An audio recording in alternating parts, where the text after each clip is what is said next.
We are in the month of March, the last month of the financial year, and everyone has one question in their mind as to how can we save taxes legally. So in today's video, we are going to understand the concept of tax gain harvesting with the help of a case study. We are going to try and understand how can we reduce the tax payable on gain of sale of mutual funds. We are going to understand the concept of tax loss harvesting with the help of a case study, and very important, this whole tax harvesting strategy can fail if.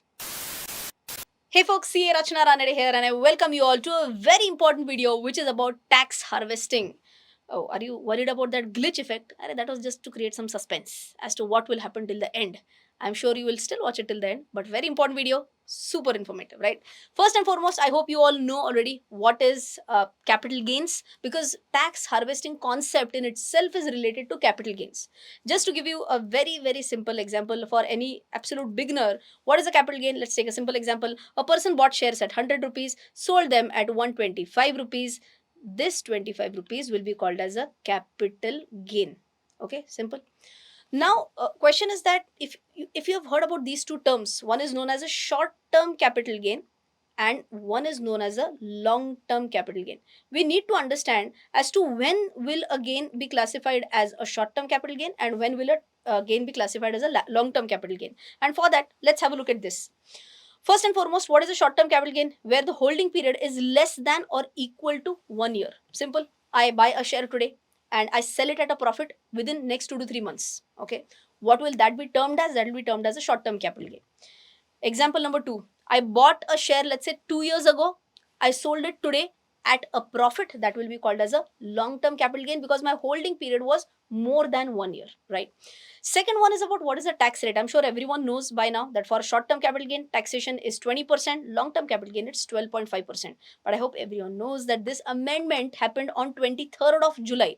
And that's where she said that if you're selling shares on or after today, that is 23rd July 2024, you'll be taxed at 20% for short term capital gain. And had you sold these shares before this date, then you would have been taxed at 15% for short term capital gain.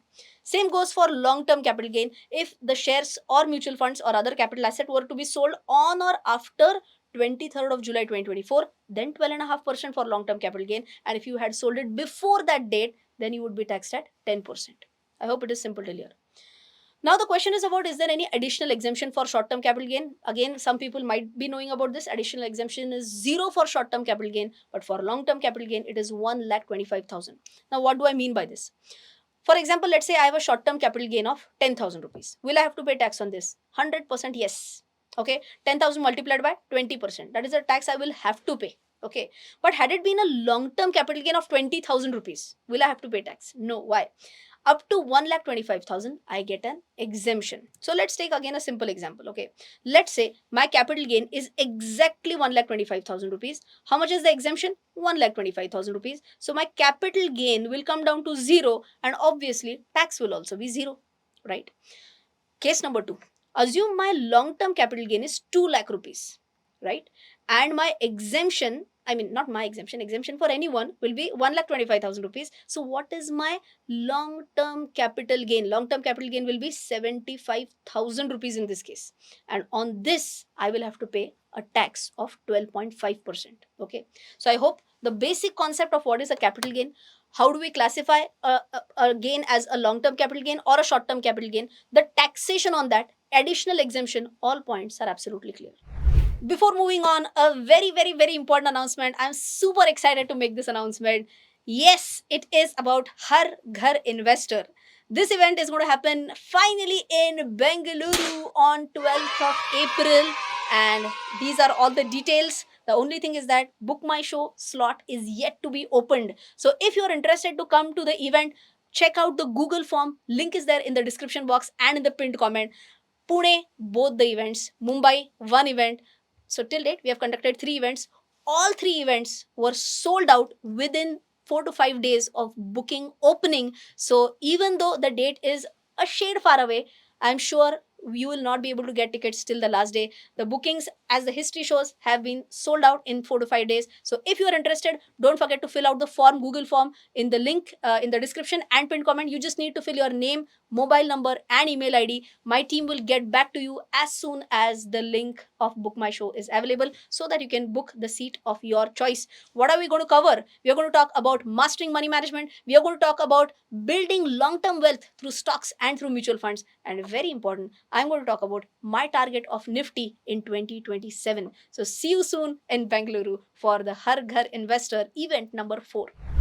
Now let's come to the main point of this video as to what is the concept of tax gain harvesting and how can we really implement it, right? So for that, first let's understand a simplified meaning of tax gain harvesting, and for that, have a look at here. Tax gain harvesting is a tax strategy. Okay, it's a strategy where investors sell their appreciated shares or mutual funds to realize capital gains. So what is an investor going to do? An investor is actually going to sell either his shares or mutual funds or any capital asset to realize the capital gains. He's actually going to realize, he's actually going to sell it and he's going to book the profit to the extent, how much? To the extent of tax free limits. In simple words, how much capital gain would I want to book? To the extent of 1,25,000 rupees. Why? I told you, na, for long term capital gain, 1,25,000 tak it is tax free. Okay, so I'm going to book, I'm going to realize a capital gain to the extent of 1,25,000 rupees long term capital gain, and simultaneously, this second half is very important, simultaneously reinvest the amount received to maintain market exposure while managing taxable income efficiently. Because what would have happened had I bought the shares, okay, and had I sold it, let's say after 1 year, just to the tune of 1,25,000 capital gain also, still I would have actually lost the delivery.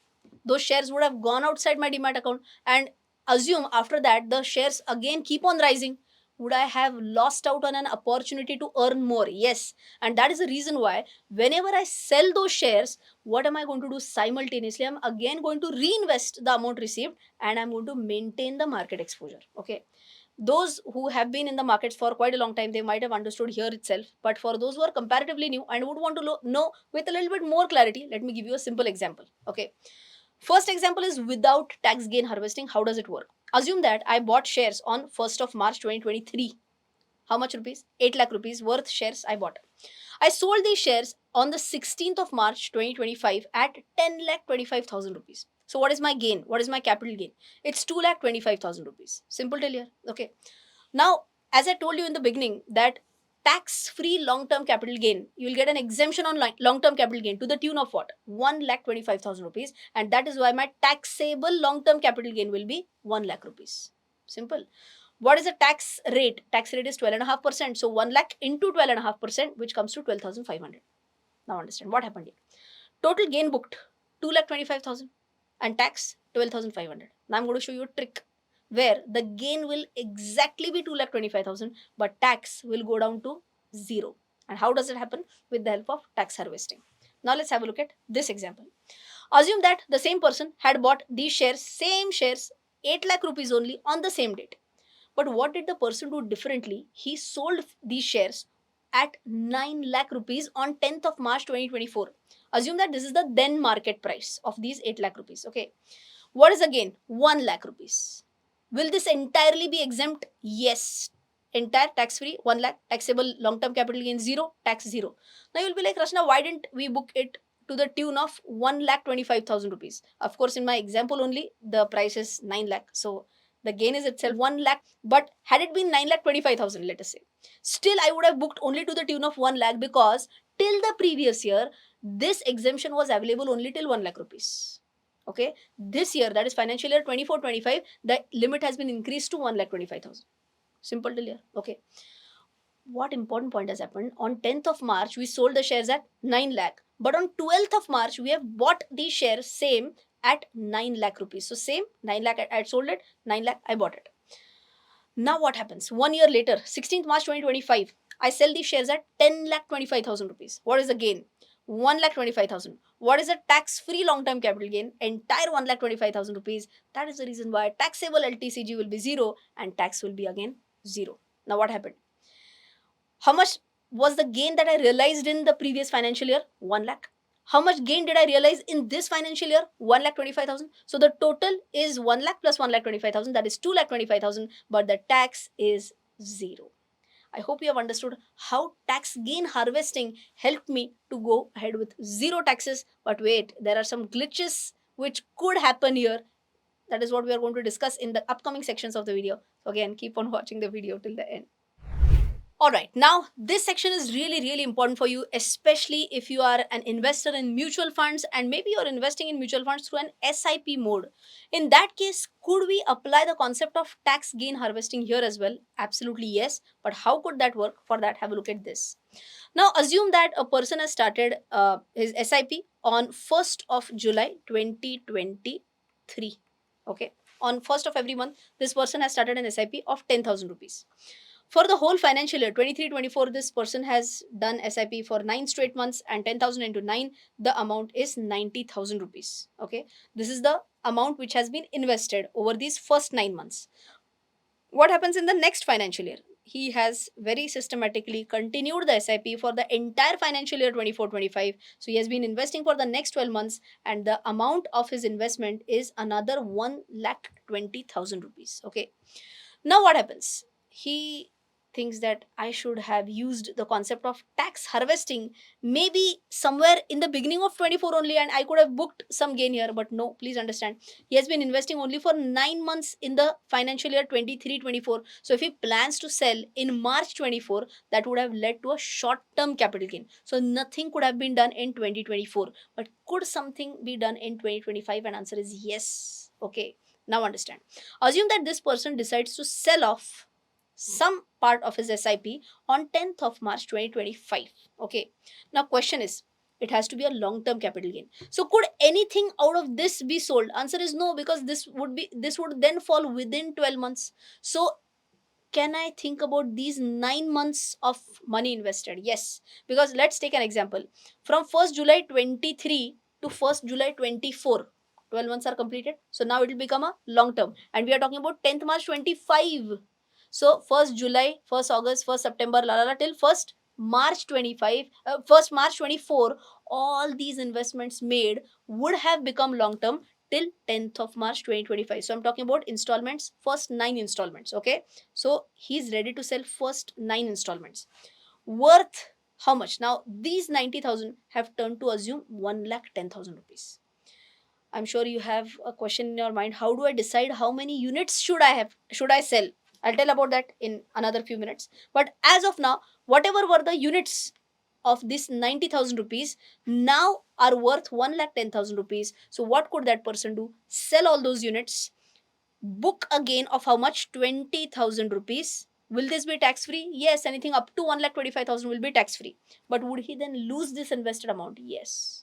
And for that, on 12th of March, I'm continuing with the same dates that I took in the previous example. On 12th of March, he would buy amount exactly worth 1,10,000 rupees, and this time he'll have to do a lump sum. Okay, so I hope you have understood this. Now don't start a fresh SIP of 1,10,000 rupees, 10,000 again. No, because if 1,10,000 has been sold, entire 1,10,000 has to be bought back again. So that will again now lead to a lump sum investment.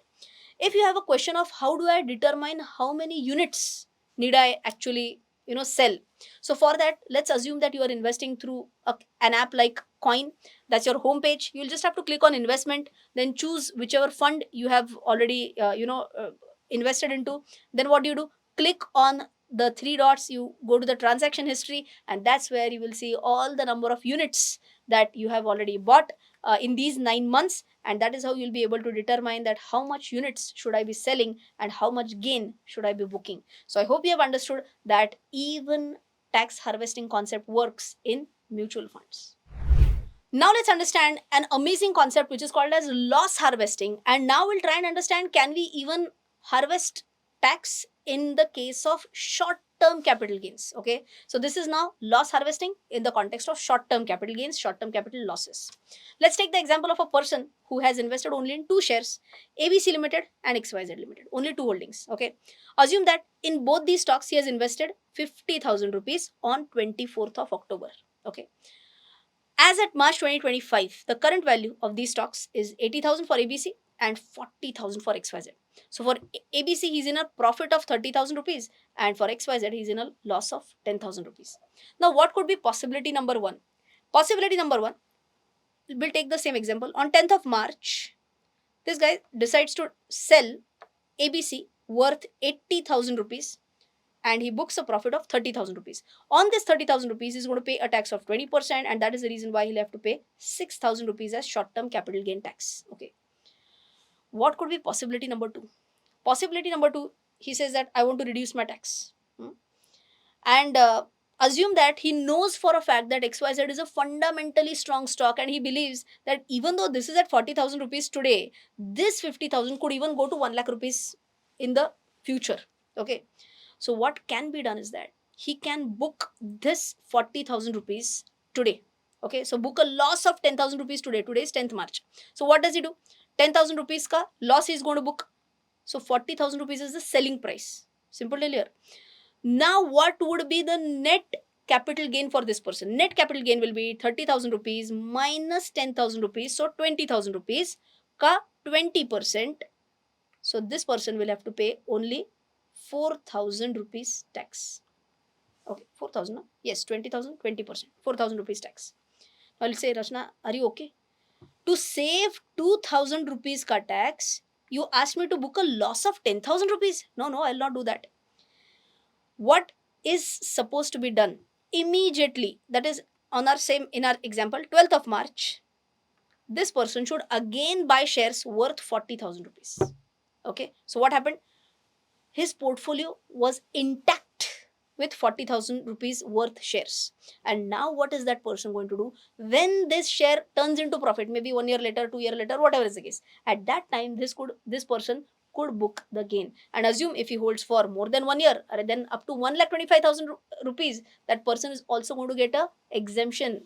So is that going to be amazing? Yes. So I hope you have understood how loss can be booked to reduce current year's capital gain tax. And of course, as I mentioned, you can think about re-entering that same stock only when you feel that this is a fundamentally strong stock. If you were to do your own loss harvesting, can you get a ready-made report? Answer is yes. Assume that you are using Zerodha. Go to Zerodha console. In console, you'll have to go to reports, and in reports, you'll find tax loss harvesting report.